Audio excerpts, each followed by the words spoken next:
Buenos días. Buenos días, Eh, profesor. bueno, vamos a seguir viendo entonces en esta módulo 11 lo que tiene que ver en primer lugar con la distinción que se ha hecho en la denominación de el abordaje de aspectos procesales por la Constitución, en la denominación de derecho constitucional procesal o derecho procesal constitucional.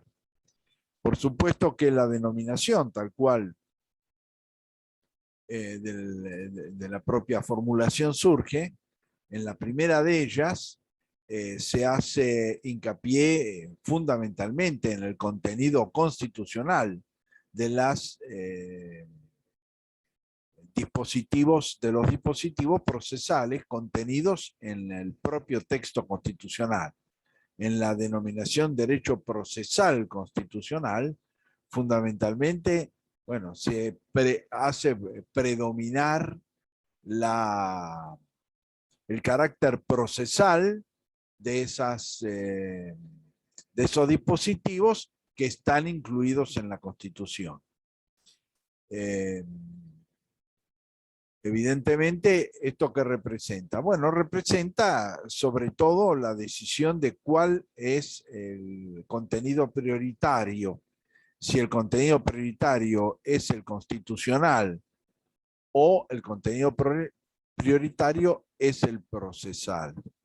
Esto se vincula también con una distinción que es bastante clásica en el derecho y que posiblemente ustedes ya conocen, entre derecho material y derecho formal, que fue una distinción, digamos, de contenidos del derecho, vinculados los primeros con los llamados códigos de fondo, es decir, el derecho material con el derecho civil, comercial, laboral, penal, etcétera, y el formal vinculado con los códigos procesales de cada una de esos contenidos materiales, ¿no? Código civil y comercial, procesal, ¿no? Civil y comercial, código procesal penal, código procesal laboral, etc. Por otro lado, también esta distinción está vinculada constitucionalmente con la distribución de competencias que la propia Constitución contiene, en la medida en que el dictado de los códigos de fondo le corresponde al Estado Nacional, es decir, a su sanción por el Congreso Nacional y su promulgación y publicación por el Poder Ejecutivo Nacional, mientras que los códigos procesales son competencia de cada una de las jurisdicciones provinciales y de la nación.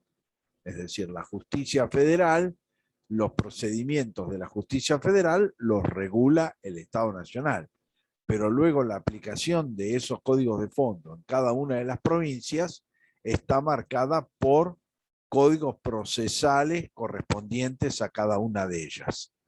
Entonces, estos son un poco los sentidos de esa distribución nominativa y la diferencia entre lo que podemos llamar el derecho constitucional como un derecho material y el derecho procesal como un derecho formal.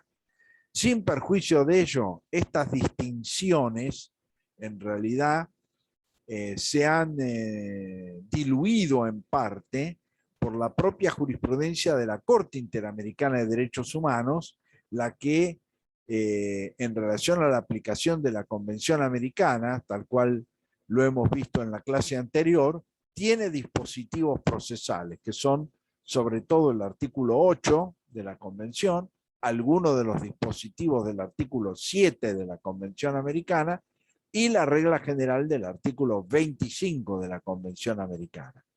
Pero para la Corte Interamericana, la violación de esos artículos se equipara a la violación de cualquiera de los otros, es decir, que en definitiva son derechos garantizados por la Convención Americana. Y por ende, ya esta distinción que podíamos decir entre derechos materiales o sustanciales, como puede ser el derecho a la vida, a la integridad personal, a la libertad religiosa, en relación con los aspectos procesales, como los que analizamos en la clase de ayer, contar con un traductor, asegurar el contacto privado entre defensor y defendido, plazo para poder formular la defensa, conocimiento de los antecedentes de la causa, etcétera, son considerados tan importantes, digamos, en su cumplimiento como pueden ser aquellos vinculados con cuestiones materiales o con derechos materiales como el derecho a la vida, la integridad personal, la libertad religiosa, libertad de expresión, etcétera. Con lo cual eso también, digamos, esa distinción de algún modo se ha menguado y evidentemente la denominación, digamos, más correcta es derecho constitucional procesal, en la medida en que son normas procesales contenidas en la Constitución cuya violación tornan inconstitucionales los dispositivos que se le opongan. Entonces, evidentemente, el efecto fundamental está dado por el carácter constitucional de esas previsiones procesales contenidas en la Constitución Nacional, que no solamente tienen que ver con las reformas de 1994, es decir, con la jerarquización constitucional de determinados tratados, instrumentos internacionales de derechos humanos, sino también con la propia redacción, como ya vimos ayer, del artículo 18 de la Constitución Nacional, que es un artículo de la parte histórica de la Constitución y que evidentemente ya nuestra propia Constitución histórica contenía dispositivos de carácter procesal que en su momento tuvieron una gran importancia dentro de la estructura del derecho penal liberal en la medida en que generaron garantías básicas en relación con dicho proceso, pero que, como ya vimos ayer, las convenciones internacionales de derechos humanos han extendido a todo tipo de proceso judicial, además de los penales, con las diferencias que hemos marcado en la clase de ayer, por ejemplo, con el acceso a una segunda instancia judicial que en principio está garantizada para el derecho, para el proceso penal por la Convención Americana, pero que la Corte Suprema de Justicia ha entendido que no es una garantía constitucional de carácter general, es decir, aplicable al resto de los procedimientos judiciales, no penales. Dentro de ese contexto, la reforma de 1994 va a incorporar en el artículo 43, es decir, capítulo de nuevos derechos y garantías, el amparo, el habeas corpus y el habeas data. El amparo y el habeas corpus preexistieron a la reforma constitucional, es decir, estaban regulados justamente como normas de naturaleza procesal, fundamentalmente, y por el otro, el habeas data, que es una garantía creada por la reforma constitucional de 1994. El dispositivo constitucional va a adquirir una gran importancia porque va a modificar las normas predominantes en materia de habeas corpus y de amparo y las prácticas procesales previas a la reforma de 1994. Por lo cual, si bien la incorporación es una reafirmación de la existencia del amparo y del habeas corpus, que ya tenía reconocimiento legislativo y por supuesto tenía reconocimiento jurisprudencial por parte de la Corte Suprema de Justicia de la Nación, en un primer término en relación al habeas corpus, basado en que el artículo 18 de la Constitución garantiza que la detención de una persona debe hacerse por orden escrita de autoridad competente.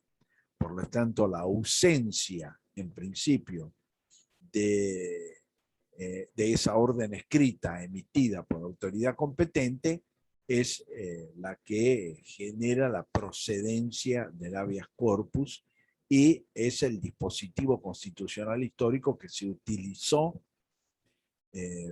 fundamentalmente para el reconocimiento del habeas corpus como una garantía constitucional desde el punto de vista jurisprudencial.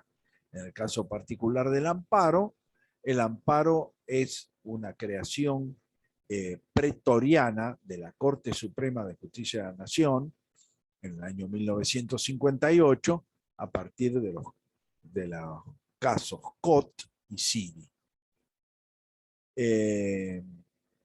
Por otra parte, la diferencia fundamental entre uno y otro es que el amparo protege los derechos constitucionalmente consagrados y reconocidos en términos generales. El habeas corpus es procedente en los casos en los cuales la libertad ambulatoria sea la que está afectada de un modo ilegítimo, de un modo ilegal. Finalmente, el habeas data, sobre todo, tiene que ver con un fenómeno propio de los fines del siglo XX y principios del XXI, que es la protección de los datos personales. En la medida en que justamente esos datos personales, a través de las redes sociales, etcétera, cada vez son, digamos, más vulnerables en el sentido de que son de conocimiento mucho más generalizado y mucho más amplio. Y por lo tanto, cuando hay una afectación de esa información personal, bueno, el constituyente entendió procedente esa acción de habeas data, es decir, la protección de los datos personales como regla general. Por eso hablamos del amparo como una garantía de carácter general y el habeas corpus y el habeas data como garantías constitucionales específicas. Ahora bien, en principio, ¿qué afirma el artículo 43 con respecto al amparo? Habla del derecho a una acción rápida y expedita. Esta primera aproximación es conceptual, es sumamente importante. ¿Por qué? Porque va a señalar al amparo como una acción que debe ser resuelta en tiempo relativamente breve, es decir, una acción rápida, pero a la vez una acción expedita que no puede estar sujeta al cumplimiento de otros procedimientos anteriores. ¿Cuál era la práctica, en realidad, procesal del amparo, que estaba solamente habilitado contra acciones del Estado, es decir, del poder público, ya sea Estado provincial, Estado nacional, según los casos? Recuerden que es un dispositivo procesal. En ese caso, lo que exigía la jurisprudencia en términos generales era el agotamiento de la instancia administrativa previa. Instancia administrativa que no se saldaba rápidamente. Porque no solamente había que hacer el reclamo administrativo, impulsar el procedimiento administrativo y lograr un pronunciamiento de la autoridad competente, sino posteriormente interponer los recursos de reconsideración y jerárquico en subsidio a los fines de que el tema fuera tratado. Sí, a mí 700 pesos más. No te escucho. Hola. Hay un micrófono abierto. Se escucha una voz. Les pido por favor que lo cierren. Bueno, entonces, esta cuestión de que es una acción expedita justamente pone un límite a esta situación.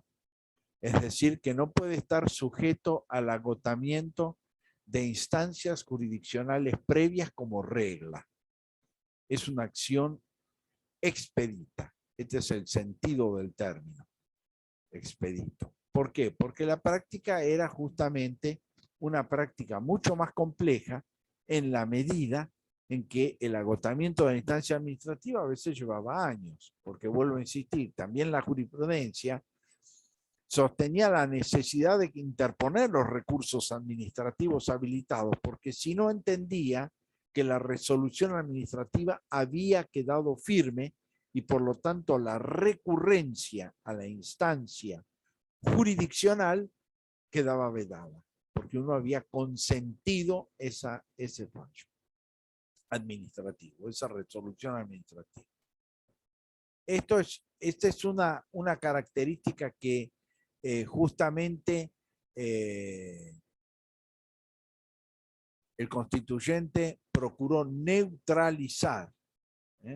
Y por lo tanto, hoy por hoy, en realidad, bueno, lo que se exige es, en los casos de procedencia, que vamos a ver ahora a continuación los otros requisitos, lo que se exige es una constitución en mora del obligado, ¿no? Pero no al agotamiento de todas las instancias administrativas previas.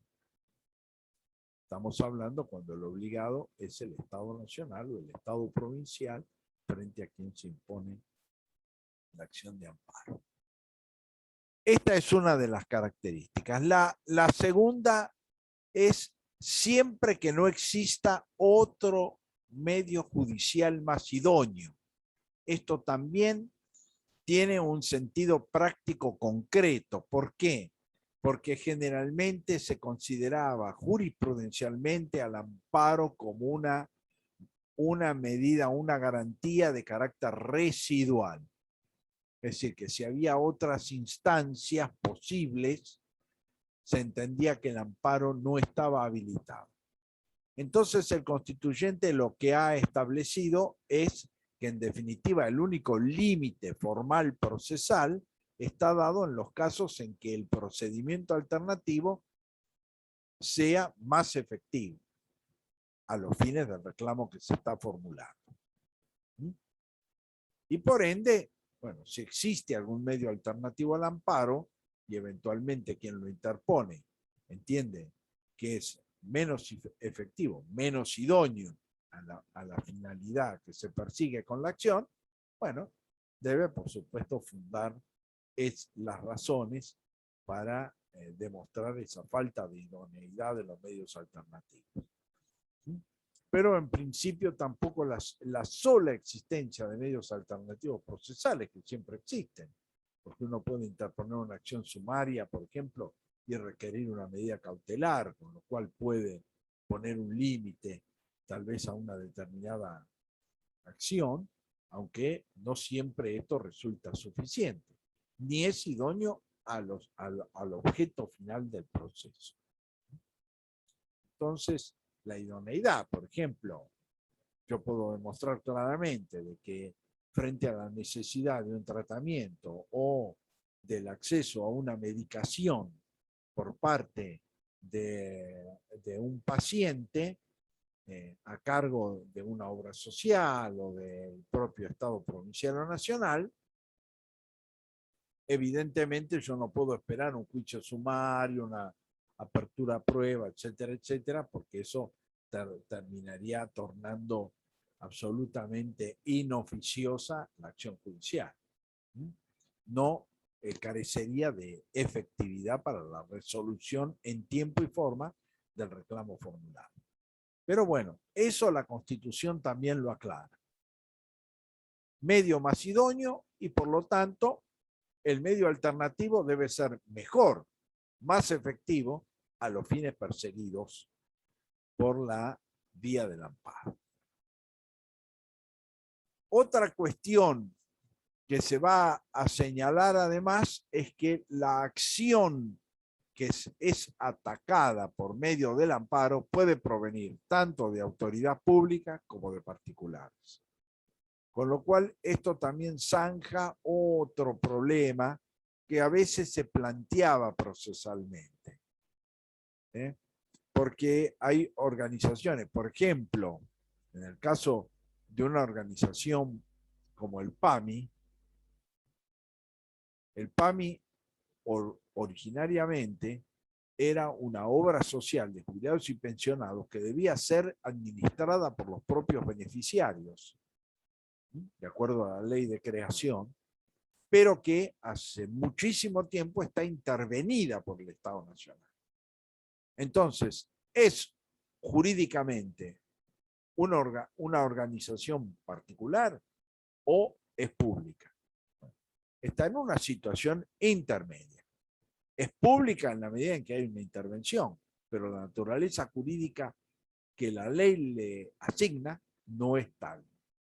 Por ejemplo, otra situación que se ha dado en la práctica, los colegios profesionales. Los colegios profesionales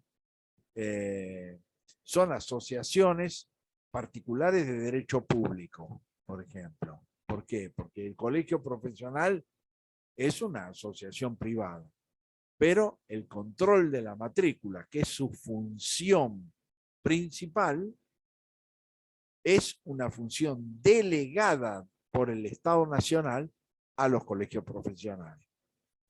Es decir, que el control de la matrícula es un rol del Estado nacional o Estado provincial, de acuerdo a, en este caso, el lugar en que se ejerce la función que establece la colegiación obligatoria. Pero por otro lado, esa asociación per se es de derecho privado, digamos, no es de derecho público.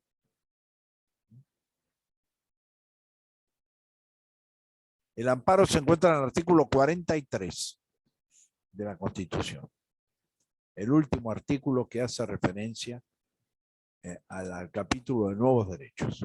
Ahí es donde se encuentra el amparo, el habeas corpus y el habeas dacta. Bien, entonces, acá también, ya sea que provenga de particulares, ya sea que provenga del poder público, en todos los casos el amparo es procedente. Por eso el dispositivo constitucional hace esa aclaración, porque la legislación preexistente solo habilitaba el amparo frente a la acción u omisión de las autoridades públicas, pero no de particulares. En el caso de los particulares, la acción era otra, que es la acción sumarísima, que por ejemplo está en el artículo 322 del Código Procesal Civil y Comercial. Es decir, si era particular el autor de la acción u omisión, entonces era acción sumarísima. Si era público, es decir, Estado provincial, nacional o eventualmente municipal, era amparo. Por eso que la Constitución dice hoy que puede provenir tanto de autoridad pública como de particulares, para allanar estos posibles o potenciales conflictos que se pueden presentar en la práctica. Ahora bien, ¿cuáles son las acciones y los derechos protegidos?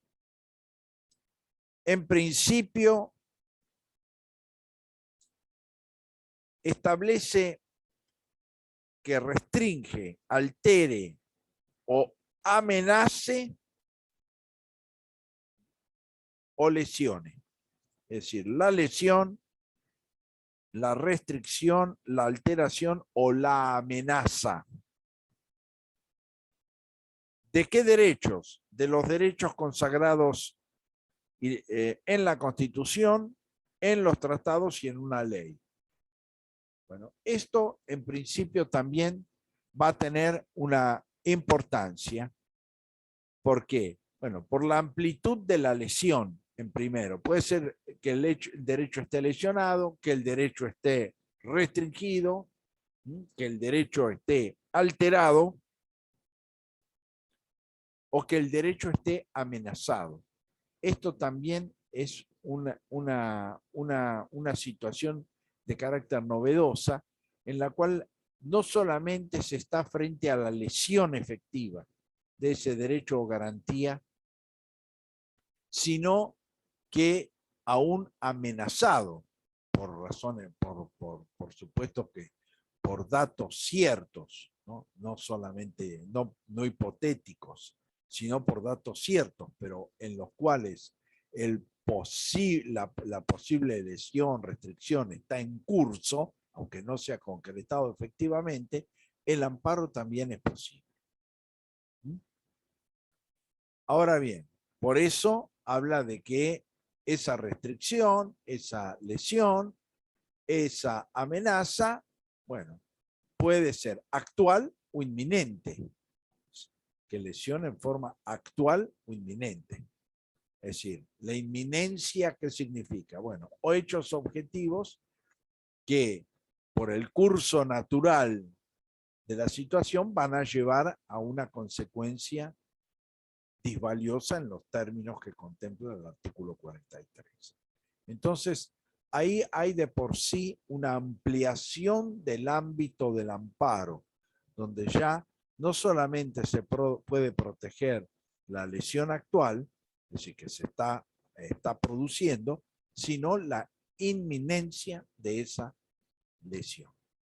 La otra cuestión que también está ampliada por la definición del artículo 43 es que ese derecho o garantía afectado puede estar garantizado por la Constitución, por un tratado internacional o por la ley. En el pasado, la legislación sobre el amparo generalmente hablaba de derechos y garantías protegidas constitucionalmente, excluyendo las protecciones de los tratados internacionales y de las leyes. Bueno, hoy el amparo puede ser procedente tanto frente a la protección de un derecho consagrado en la ley, como consagrado en un tratado internacional, como consagrado en la Constitución Nacional. Entonces también ese es un ámbito que ha ampliado y el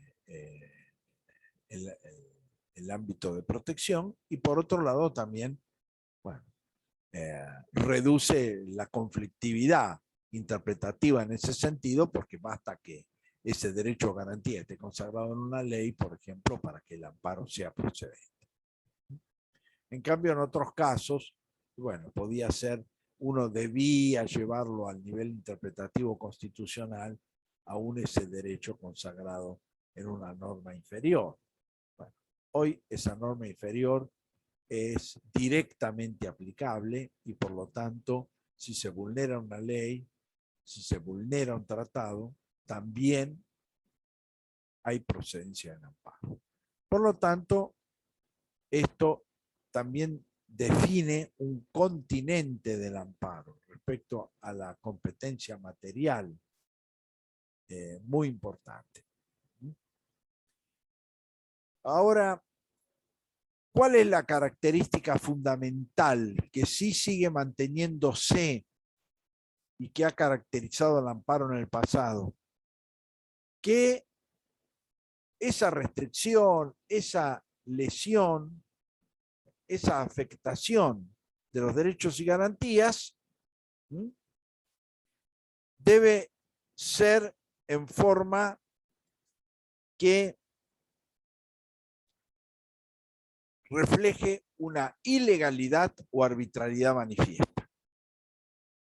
Es decir, ¿qué distingue la procedencia del amparo a la procedencia de otras acciones? Porque si ustedes toman esto, bueno, pongamos un ejemplo, un accidente de tránsito.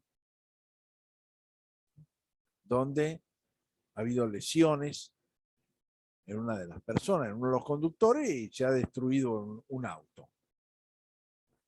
En principio, es una lesión a un derecho consagrado en la Constitución, derecho a la propiedad, por ejemplo.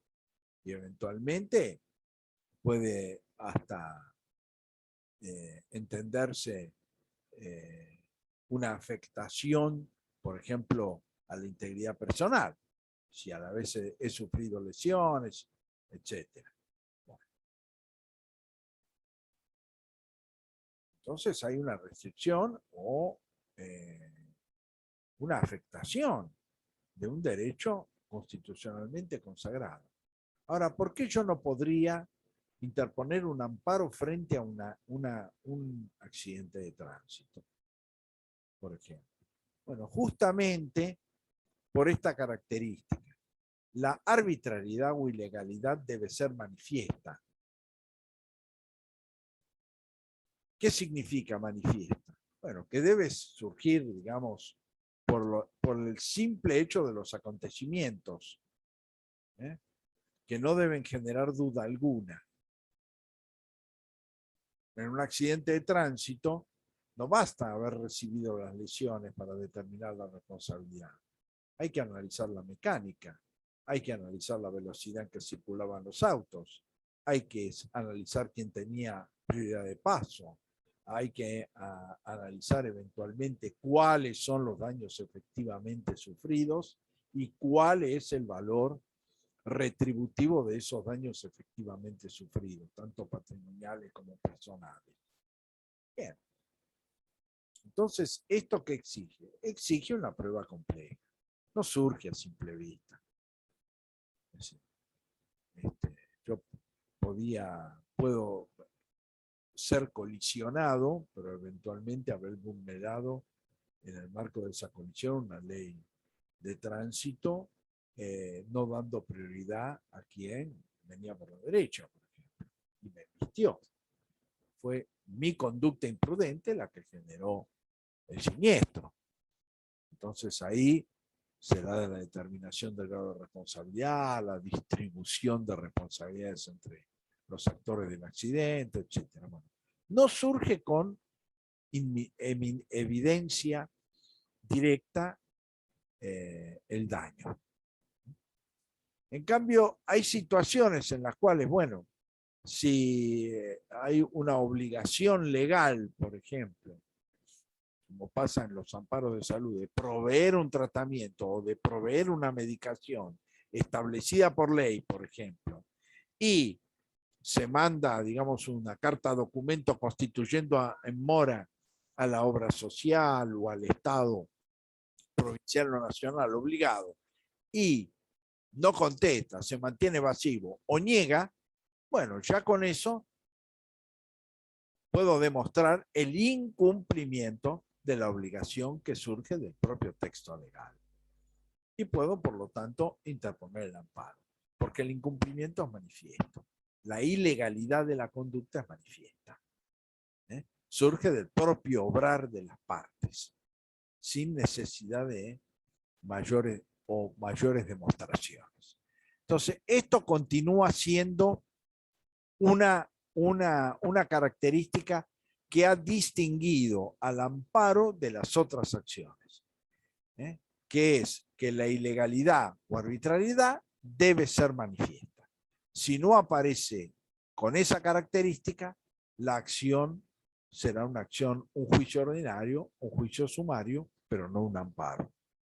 Por ejemplo, para que ustedes tengan un caso concreto, en los casos, por ejemplo, en que una obra social no provee y no cumple una obligación, por ejemplo, de asistencia o de tratamiento al cual está obligado,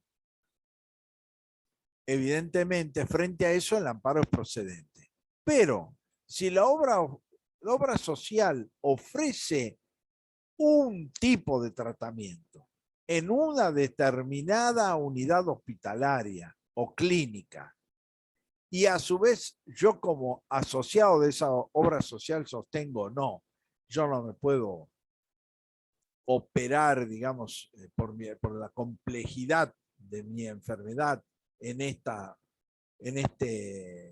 mosocomio, si no tengo que ser trasladado a uno más especializado, bueno, ahí ya la jurisprudencia ha dicho que el amparo no resulta procedente, porque eventualmente no hay un incumplimiento, no hay una arbitrariedad o ilegalidad manifiesta, porque lo que hay es una discusión si ese cumplimiento es adecuado o no. Y por lo tanto, ahí deberá probarse debidamente de que lo ofrecido resulta insuficiente o inadecuado. ¿Se entiende? Entonces, eso es importante que ustedes lo tengan en cuenta. Porque en general, cuando se hablaba de la acción rápida y expedita, que iba contra particulares y contra autoridades públicas, por acción o por omisión, y a su vez que dañaba en forma actual o inminente, bueno, todos decían, bueno, entonces el amparo se va a terminar generalizando y va a absorber las otras formas judiciales. Esto no es así en la medida en que la característica central del amparo es que la arbitrariedad o la ilegalidad sea manifiesta. Si no es manifiesta, entonces el amparo, por regla general, no es procedente, salvo los casos en los cuales la propia Constitución ha fijado esa procedencia, que después vamos a ver un poco más adelante. Otra cuestión que se ha incorporado en el artículo 43 es la capacidad de parte del juez de declarar la inconstitucionalidad de la norma en que se funde el acto o la omisión lesiva. Esto también era una cuestión que estaba discutida, digamos que lo que se entendía es que por el amparo yo no podía alegar la inconstitucionalidad de la norma sobre la cual los particulares o el poder público fundaba su decisión, que eso debía ser discutido, digamos, a través de un procedimiento ordinario o sumario, pero no a través del amparo. Es decir, que lo que yo podía era reclamar el amparo si una norma constitucional o válida obligaba una conducta que el obligado incumplía o violaba con su propia acción. Esto para que ustedes tengan un ejemplo concreto de esta posibilidad de declaración de inconstitucionalidad, fue justamente lo que se llamaron los amparos frente al corralito. ¿Por qué? Porque la no devolución de los depósitos o la devolución en determinada forma y condición estaba establecida por disposiciones legales vigentes. Y por lo tanto los bancos cumplían con la ley. Y con las resoluciones del Banco Central de la República Argentina que los habilitaban a no entregar el dinero depositado. Entonces, ¿cuál era el argumento que se utilizó? La inconstitucionalidad de esos dispositivos que no permitían la devolución de los fondos. Entonces, si esto estaba vedado, por ejemplo, el amparo no hubiera sido un medio idóneo. ¿Por qué? Porque la autoridad pública y los bancos actuaban conforme a la legislación vigente. Y si esa legislación vigente no podía ser atacada de inconstitucionalidad, ya de por sí el amparo no era la vía correcta. Y por ende, en la medida en que quedó habilitado el planteo de inconstitucionalidad, bueno, evidentemente esto facilitó estos tipos de amparos porque uno podía atacar además la inconstitucionalidad de esas normas sobre las cuales la acción o la omisión de la autoridad pública o de particulares se sustentaba. ¿Mm? Entonces ahí, evidentemente, para que ustedes piensen un poco, ¿no?, de por qué estos cambios. También que sea autoridad pública o particulares, porque si yo demandaba a un banco, por ejemplo, era una autoridad particular. Si yo demandaba al Banco Central de la República Argentina, es un órgano autónomo, tiene un grado de autonomía el Banco Central de la República Argentina, por ejemplo. Y si yo demandaba al Poder Ejecutivo Nacional, bueno, era al Estado. Entonces, imagínense que ahí teníamos demandados de distinta naturaleza, que eventualmente, frente a esta distinción que existía previa a la reforma de 1994, hubiera generado un verdadero atolladero que los amparos por el corralito y los dispositivos del artículo 43 allanaron, porque ya no interesa la naturaleza jurídica del demandado. Puede ser público, puede ser, digamos, de naturaleza mixta, como vuelvo a insistir, en los colegios profesionales, son derechos privados, pero a la vez tienen una función de carácter público, o pueden ser directamente órganos particulares, digamos, sociedades particulares, como es el caso de los bancos, en su gran mayoría, ¿no? Es el Banco de la Nación Argentina, el Banco de la Provincia de Buenos Aires, bueno, que son bancos públicos. Pero, evidentemente, doy estos ejemplos para que ustedes puedan apreciar la importancia del dispositivo del artículo 43 en la medida en que resuelve muchos de los conflictos previos a la reforma vinculadas con la operatividad del amparo. Por otra parte, el artículo 43 va a hacer referencia fundamentalmente a situaciones particulares en las cuales la propia Constitución habilita el amparo. En principio, para la defensa de los derechos colectivos, medio ambiente y consumidores y usuarios, y los casos de discriminación.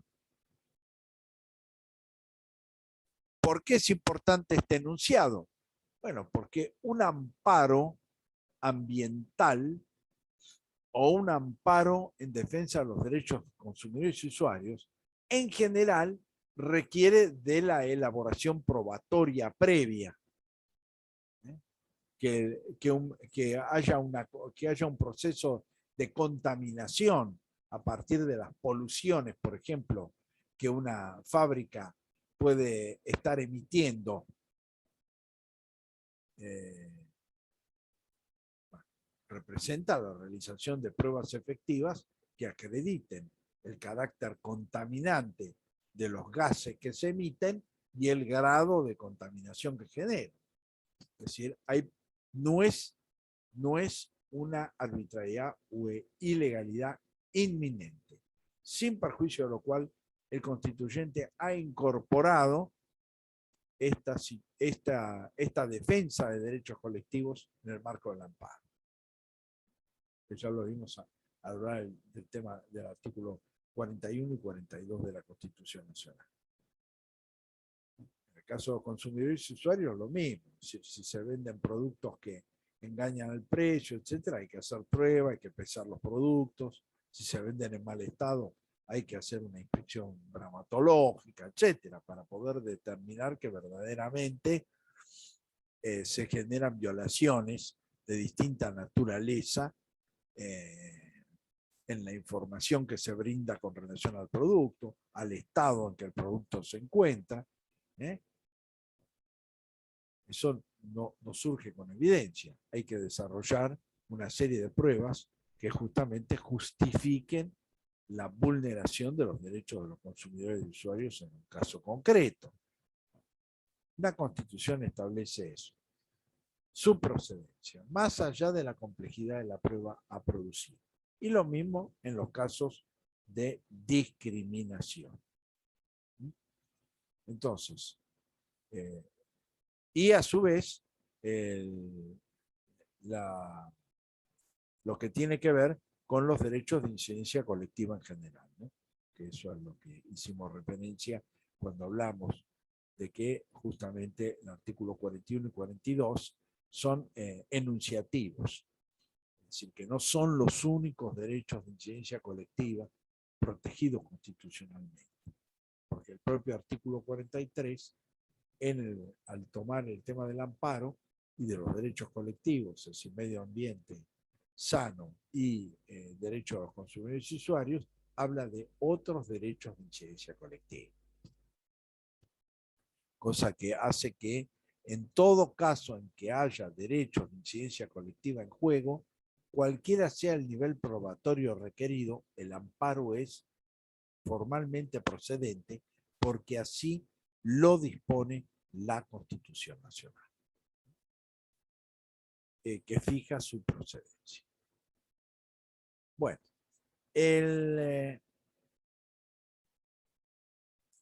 por otro lado, ya lo analizamos cuando hablamos de los derechos colectivos, la Constitución fija en esos casos no solamente el medio procesal idóneo, el amparo, sino los sujetos habilitados a interponerlo. Defensor del pueblo de la nación, organismos, digamos, no gubernamentales cuyo objeto social sea la defensa de esos derechos colectivos, y el afectado. Es decir, que esto también limita un poco el conflicto que se había generado en la interpretación, tanto doctrinaria como jurisprudencial, respecto a frente a un derecho colectivo, qué acción era la que quedaba habilitada y quiénes podían interponerla. Porque siempre piensen ustedes que esos derechos colectivos, por su naturaleza, están generando, digamos, una afectación colectiva innominada, aunque en algunos casos pueden afectar también un derecho subjetivo individual, como es el caso de los derechos de los consumidores y usuarios. Pero como derecho colectivo, afecta a un colectivo de sujetos innominados, afectados del mismo modo por una única situación, que es, por ejemplo, adquirir un producto en mal estado, no habilitado para el consumo.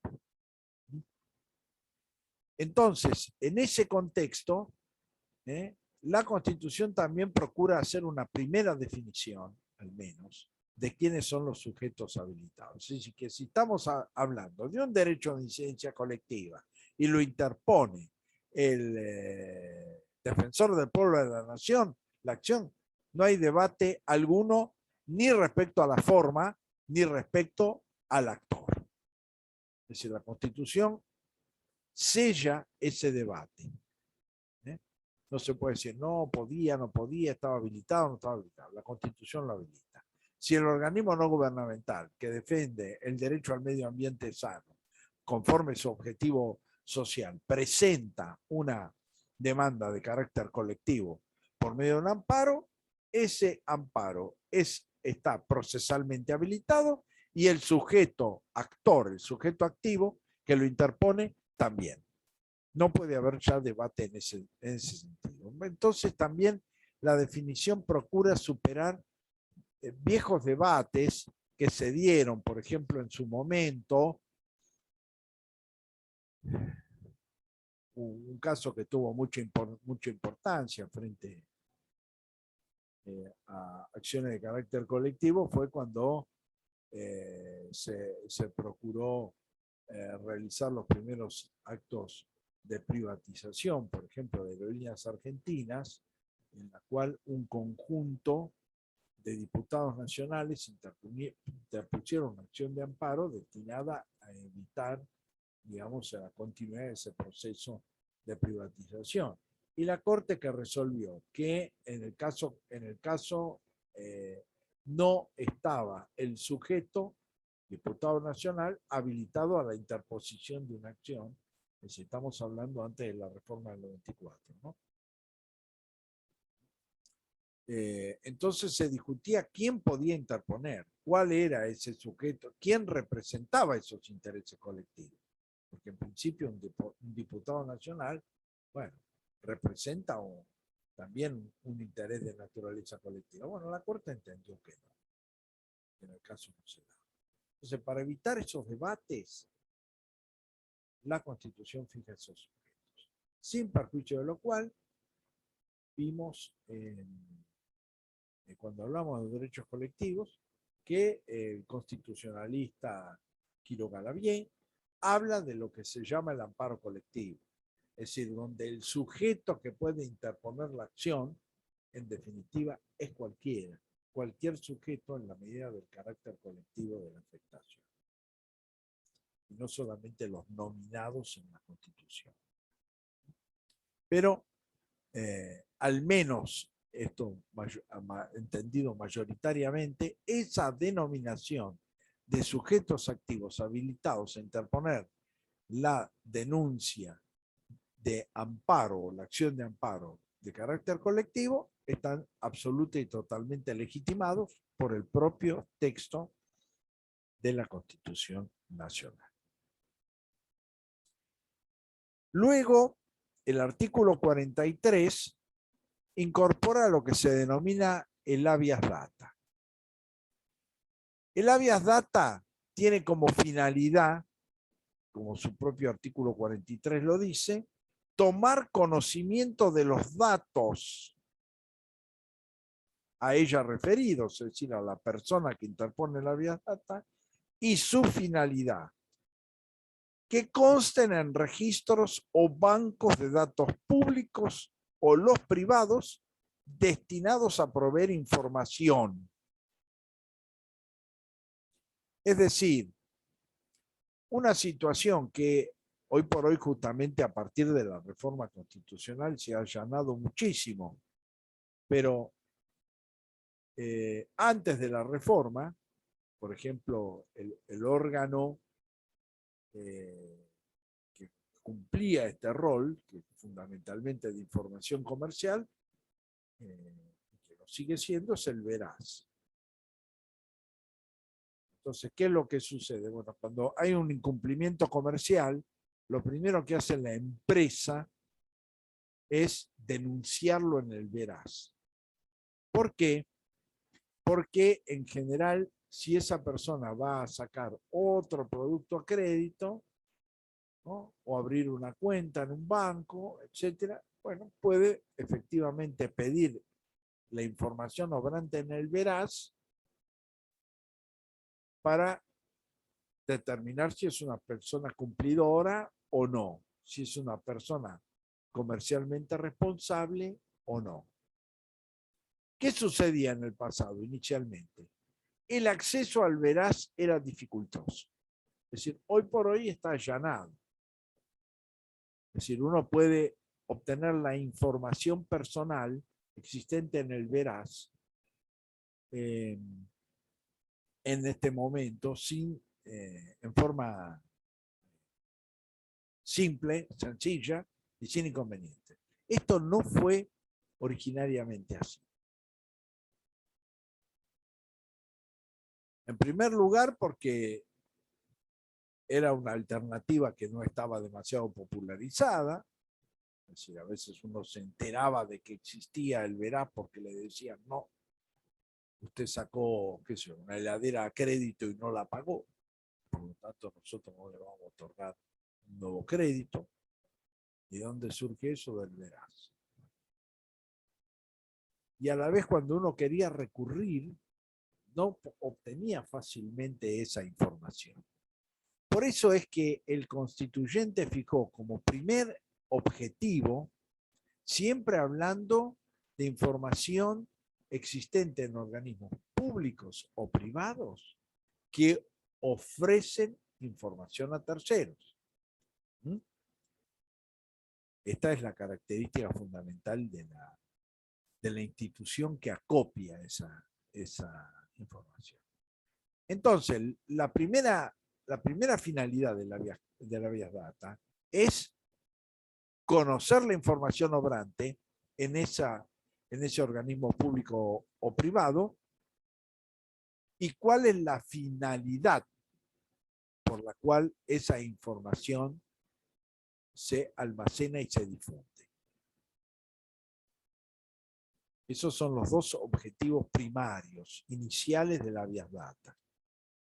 Es decir, saber qué información existe con respecto a mi persona y cuál es la finalidad. Porque a su vez, conocida la información y conocida la finalidad de esa información. Es decir, por ejemplo, volvemos al ejemplo del Veraz, que es el más conocido, difundir información comercial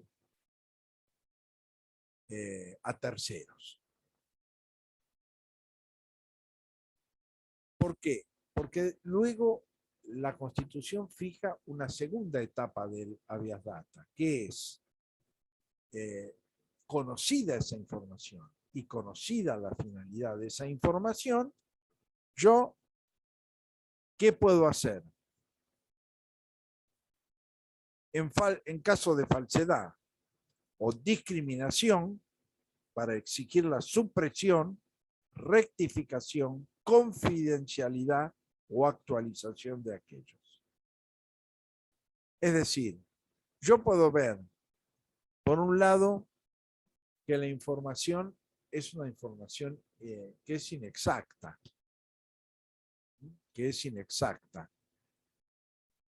o que es discriminatoria.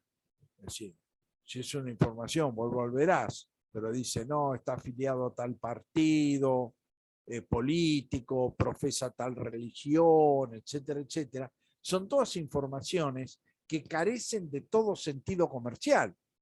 Es decir, porque resulta absoluta y totalmente discriminatorio que una empresa no le dé un crédito a alguien porque es protestante, o porque es ateo, o porque está afiliado al Partido Radical. Es decir, son informaciones que carecen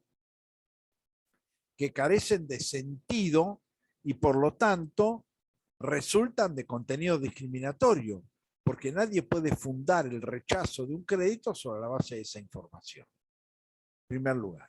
O puede resultar inexacta o falsa directamente, es decir, hay haber la constancia de una deuda que nunca se ha adquirido, que es inexistente. O la otra cuestión es la actualización, que también es otra situación. Generalmente las empresas denuncian el incumplimiento, pero una vez que cumplió, no mandan la nota diciendo al Veraz, esto se ha cumplido y por lo tanto la deuda ha dejado de existir como tal. Generalmente uno después queda registrado. Y el cumplimiento, que es lo que hablamos de la actualización de la información. Esa actualización tiene que ver con el cumplimiento de la deuda, tiene que ver con la existencia de una refinanciación, por ejemplo, de esa deuda.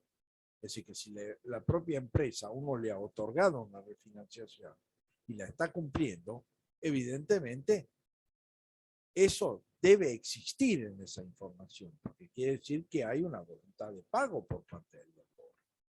Bueno, todas esas cuestiones son, digamos, de suma actualidad en este momento, porque justamente estos registros, bueno, difunden información y esa información puede tener peso en la decisión final de quien debe decidir comercialmente qué hacer. Abrir una cuenta corriente, establecer abrir un crédito para la compra de un producto. Bueno, todas esas situaciones de carácter comercial que son constantes y permanentes pueden estar sujetas a esa información. Entonces, por supuesto que si la información es falsa, yo tengo el derecho de que esa información sea absoluta y totalmente eliminada. Pero si es desactualizada, yo tengo derecho a que esa información se actualice. Por otro lado, también, lo que ha dicho la Corte Suprema de Justicia de la Nación en su jurisprudencia es que la información obrante debe reflejar lo más precisamente posible, digamos, la imagen de la imagen comercial de la persona. En un caso concreto, por ejemplo, la Corte obligó, digamos, a la empresa y a que incorporar información complementaria que resultaba trascendente. Es decir, el caso concreto es, la persona no pagó un crédito, pero inició una demanda judicial reclamando por el carácter abusivo de esos intereses y la presunta comisión de delitos. Entonces, ¿qué le va a decir la Corte? No, está bien, hay que dejar constancia que no cumplió, pero también hay que dejar constancia de los motivos o las razones por las cuales no lo hace. Para que la imagen del deudor sea lo más exacta posible, en lo posible, de lo que efectivamente está sucediendo. Entonces, estas cuestiones, bueno, de pedir reserva, pedir eliminación de la información, pedir actualización de esa información, o pedir digamos, el secreto de esa información, que esa información no se divulgue cuando tiene un contenido discriminatorio, por ejemplo. Bueno, son las finalidades concretas que el constituyente le ha dado a el habeas data, es decir, pedir la supresión, pedir la rectificación, pedir la confidencialidad o pedir la actualización de esa información.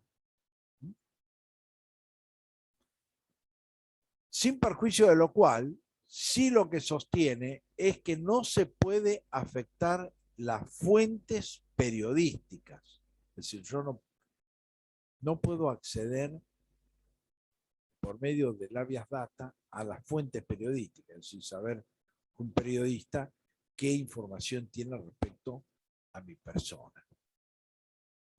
Como lo vimos cuando hablamos de libertad de expresión, la reserva de la fuente periodística es una cuestión central de el ejercicio profesional, porque en general la información que adquiere un periodista muchas veces es una información, como se dice vulgarmente, off the record, es decir, que no se divulga públicamente, se le ha dicho personalmente al periodista, pero que no se hace pública. Entonces, evidentemente, es una forma de preservar la actividad periodística.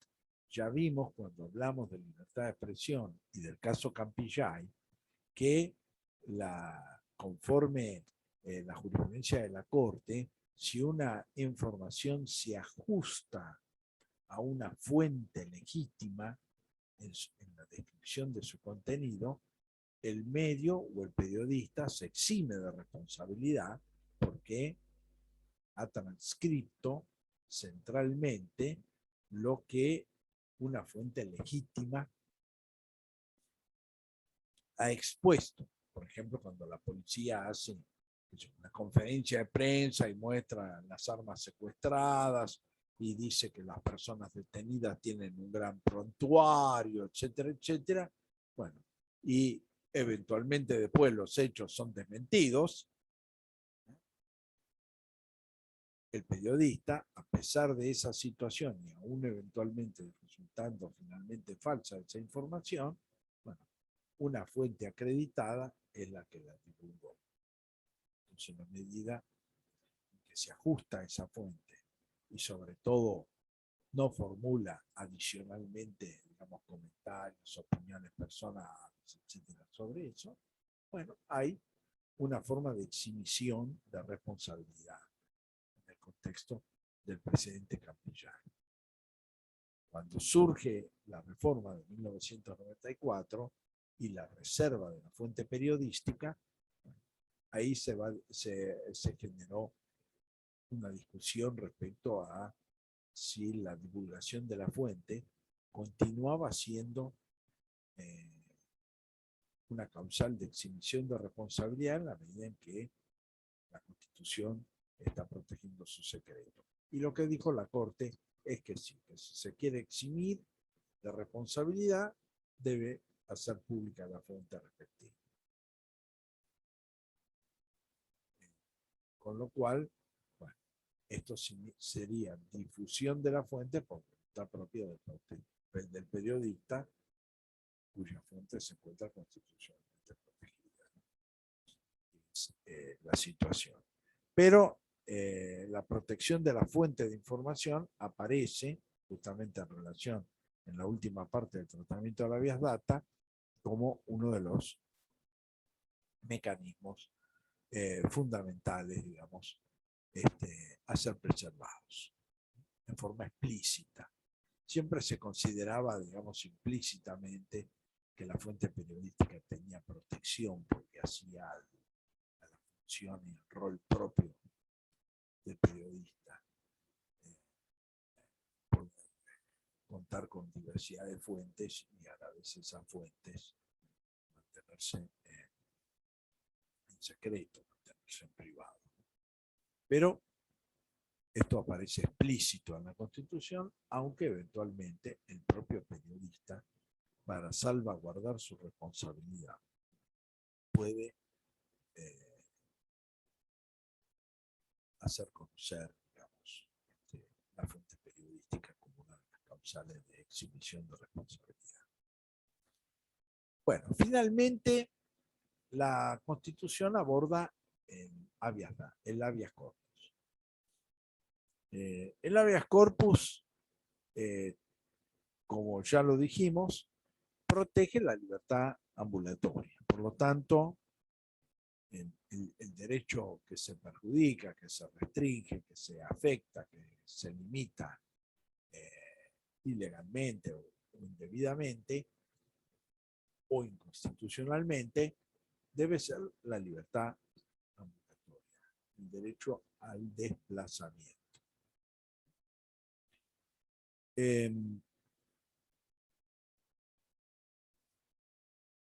Como ya expliqué, el habeas corpus preexistió a la reforma de 1994. Había ya reconocidos distintos tipos de habeas corpus que en general el constituyente reafirmó y en algunos casos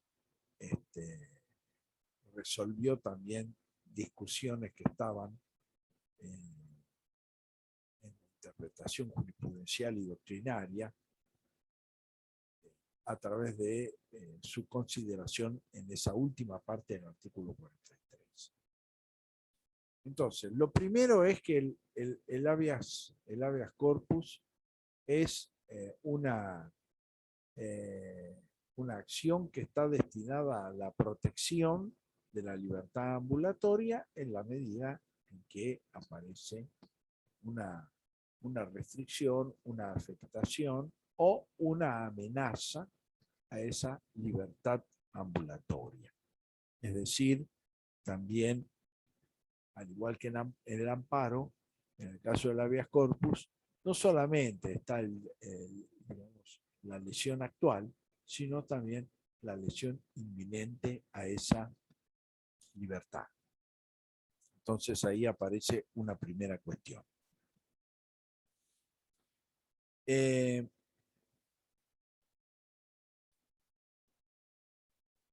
Por otro lado, esto va a determinar, por un lado, la constitucionalización de lo que se llama el amparo clásico, donde la libertad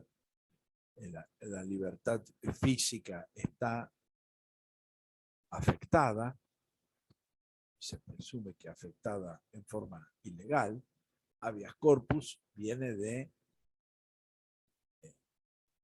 lo que significaría visibilizar el cuerpo, es decir, que el cuerpo de la persona detenida o privada de su libertad física sea puesta, exhibida, puesta a disposición del juez competente. Por eso se habla de habeas corpus, que haya cuerpo. Por ende,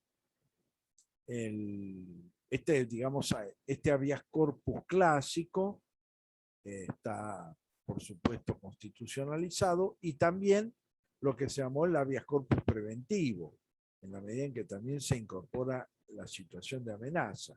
Es decir, la existencia de antecedentes que hacen presumir, de un modo serio, digamos, con indicios claros, de que pueda haber una posible limitación a la libertad física de una persona. Por ejemplo, para ponerle un caso que ha sido bastante clásico, sobre todo cuando se produjo el retorno de los exiliados entre 1983, 84, 85 en la Argentina. Bueno, muchos de ellos interpusieron lo que se llamó el habeas corpus preventivo. ¿Por qué? Bueno, para saber si existían sobre su persona órdenes de captura o procesos judiciales que pudieran generar su detención o privación de su libertad física, desarrollados años anteriores. Entonces, justamente a los fines de determinar si existían esas órdenes, cuáles eran, si eran legales, legítimas, etcétera, etcétera, bueno, se presentaba el habeas corpus preventivo. Porque se entendía que podría existir una causa abierta y como consecuencia de esa causa abierta la posibilidad de la detención de la persona. Otra situación que podía ser, digamos, calificada dentro de esto de lo que es el habeas corpus preventivo, por ejemplo. Bueno, viene una partida policial, dice, estamos buscando a Mengano, ¿cuáles son los motivos? No se da información, una cuestión difusa, bueno, no podemos decir por qué, no tenemos ninguna información que dar, etcétera, etcétera. Se retiran y dicen, bueno, vamos a procurar su detención, conocer las razones por las cuales se produce esa posible detención, si hay justamente una orden escrita de autoridad competente, o cuál es el motivo por el cual, por ejemplo, dicen, bueno, presente ya la comisaría, etcétera, etcétera. ¿Cuáles son los motivos? ¿Cómo yo puedo averiguarlo? Si el órgano preventor no me ha presentado ninguna orden escrita, ni me ha puesto de manifiesto ninguna causa legítima, bueno, a través del habeas corpus preventivo yo puedo conocer las razones o las motivaciones o averiguar, o eventualmente determinar si existe o no una orden de detención. Por lo tanto, si el recurso de habeas corpus resulta negativo y se surge que no hay ninguna orden de detención, bueno, yo concurro y no me pueden detener. Profe, sí, ¿no se usó también cuando los senadores quisieron entrar a Formosa? Creo que fue a principios de este año, del año pasado, que no lo dejaba entrar la policía. ¿No se usó también eso? Bueno, ahí hubo una presentación, justamente que, bueno, tenía que ver también con el tema del desplazamiento y tenía que ver con el tema de la libertad ambulatoria, que finalmente resolvió la Corte Suprema de Justicia de la Nación, estableciendo que determinadas restricciones vinculadas con el retorno, digamos, a la propia provincia, vulneraba particularmente el derecho de circulación, ¿no? Es decir, este derecho que vimos en clases anteriores, entrar, salir, transitar y permanecer en el territorio, ¿no? Y sobre todo el derecho a transitar. Justamente, bueno, hubo fallo judicial de la Corte en la cual entendió que determinadas restricciones para el retorno a la provincia justamente representaba una vulneración del derecho a entrar, salir, permanecer y transitar por el territorio nacional conforme está garantizado por el artículo 14 de la Constitución, ¿no? Hay algunas cuestiones que también hay precedentes, por ejemplo, en ese sentido, la negación arbitraria del pasaporte también. Se entendió, por ejemplo, que uno podía reclamar porque la libertad física de la persona podía estar privada arbitrariamente en la medida en que no se le concedía el pasaporte y por lo tanto no podía salir del territorio nacional, ¿no? Entonces se consideró de que técnicamente era posible, digamos, la interposición del habeas corpus frente a esa situación. Y sobre todo en la época que ahora se ha modificado ya hace unos años atrás, de que el pasaporte era entregado por la Policía Federal. Era un documento que entregaba la Policía Federal Argentina. Entonces generalmente había situaciones de negación, restrictivas, muy diferentes a las que existen en la actualidad, en que es un documento civil que entrega el propio registro civil de las personas, ¿no? Es el mismo que entrega el documento nacional de identidad, con lo cual el trámite es muy diferente y tiene características muy distintas a las que tenía en el pasado. Pero ha habido casos en la época en que la policía entregaba o debía entregar el pasaporte, en los cuales podían haber razones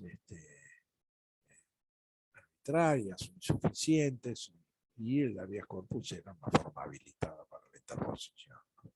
Porque en definitiva, un poco la libertad física como tal, bueno, está vinculada estrechamente con el derecho a la circulación. Por lo tanto, se pueden dar distintas situaciones que no solamente tienen que ver con la privación de libertad en el ámbito penal, ¿no? Sino con carácter más general, vinculado con el derecho a la circulación, protegido por el artículo 14 de la Constitución Nacional. Por otro lado, otro tipo de habeas corpus que ya estaba reconocido por la doctrina y también por la jurisprudencia, pero que generaba algunos debates, era el caso del agravamiento ilegítimo de las condiciones de detención. Es decir, ¿cuándo se da esa situación? Bueno, se da cuando la persona está, digamos, ¿qué se discutía? Bueno, por un lado, la persona está legalmente detenida, ya sea en forma preventiva o cumpliendo una sentencia penal. Está detenida legalmente. No hay ilegalidad de la privación o de la detención. Bueno, después vamos a ver el caso Berbinsky, lo voy a tratar un poquito más adelante. Entonces, lo que se habla del agravamiento, sí, ahí el agravamiento de las condiciones de detención, bueno, se vincula con el caso Berbinsky en la medida en que es agravamiento por hacinamiento, por detenciones prolongadas en comisarías de la provincia de Buenos Aires, así que las personas estaban detenidas, digamos, en las comisarías, en las celdas de las comisarías, que son lugares de tránsito, digamos, pero donde los detenidos pasaban meses privados de libertad, por ejemplo, o no tenían acceso a servicios básicos, o las condiciones de alojamiento de los servicios básicos serían sanitarios, médicos, que son parte de las condiciones de agravamiento. Otras son lo que en el sistema antes de la reforma y de la creación de los jueces de ejecución penal, porque eso también fue un cambio sustancial, porque la justicia entendía que una vez que la sentencia había quedado firme, el cumplimiento de la misma quedaba en manos del Estado nacional o del Estado provincial a través del servicio penitenciario, pero que la jurisdicción, el aspecto judicial, la cuestión judicial había fenecido, la competencia judicial había fenecido con el dictado de la sentencia definitiva. Bueno, esto Profesor, justamente, sí, ¿esto sería el habeas corpus preventivo también? sí, es siempre dentro del marco del habeas corpus preventivo, sí. Gracias. Siempre dentro del marco del habeas corpus preventivo.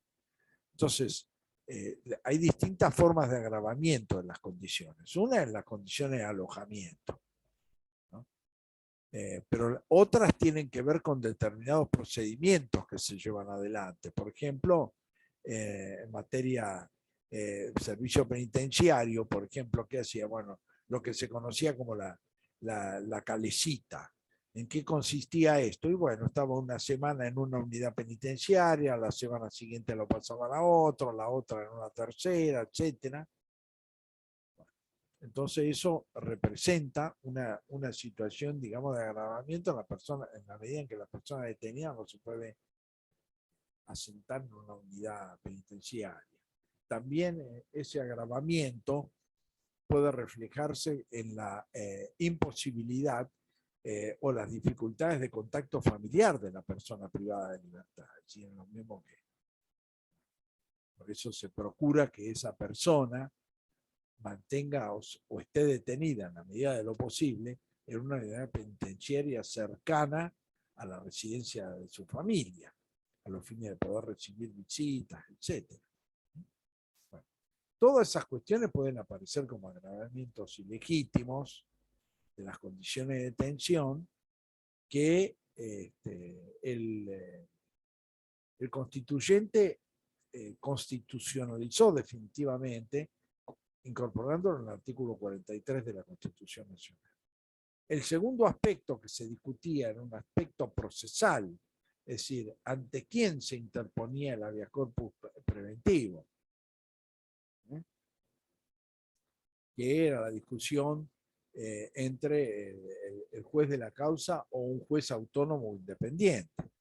En la medida en que se ha establecido fundamentalmente el habeas corpus preventivo como una instancia judicial autónoma, no necesariamente tiene que interponerse ante el juez que entiende la causa. Por ejemplo, si el agravamiento se produce en relación a una persona que está sufriendo una prisión preventiva efectiva,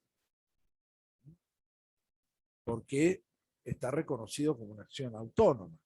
Por lo tanto, también se resuelve esa disputa en materia de competencia, que vuelvo a insistir además, bueno, si es una persona que está cumpliendo una condena judicial, bueno, ya es competencia del juez de ejecución penal, que evidentemente controla todo ese proceso de cumplimiento de la condena y que eventualmente no haya un agravamiento indebido de las condiciones.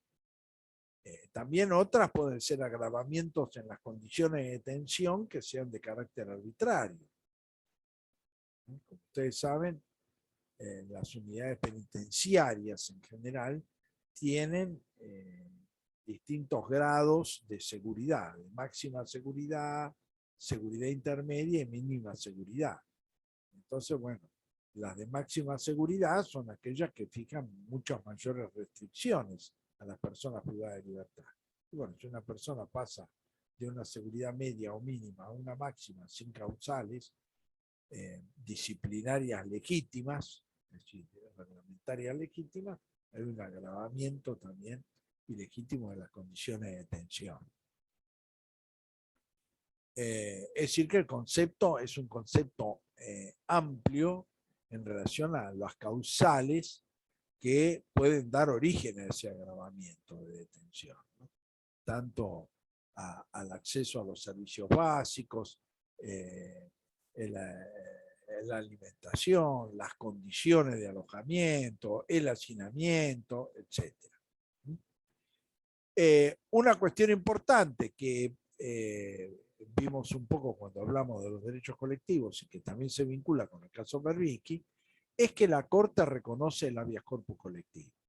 El carácter colectivo del habeas corpus no está reconocido expresamente en la Constitución, pero sí lo reconoció la Corte Suprema de Justicia de la Nación en la medida en que entendió que resultaba contradictorio que la libertad ambulatoria, es decir, que la libertad como valor primordial o principal del sistema constitucional argentino no tuviera una protección colectiva y sí otros derechos consagrados en la Constitución.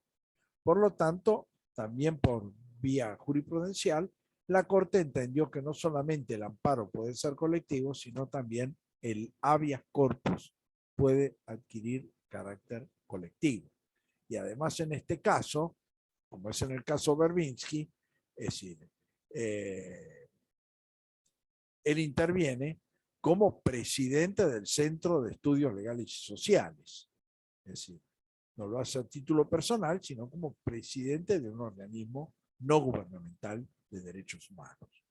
Con lo cual, evidentemente, bueno, ahí también se funda y se asienta el carácter colectivo de la acción, donde la Corte además habilitó a este tipo de organizaciones para interponer habeas corpus de carácter colectivo.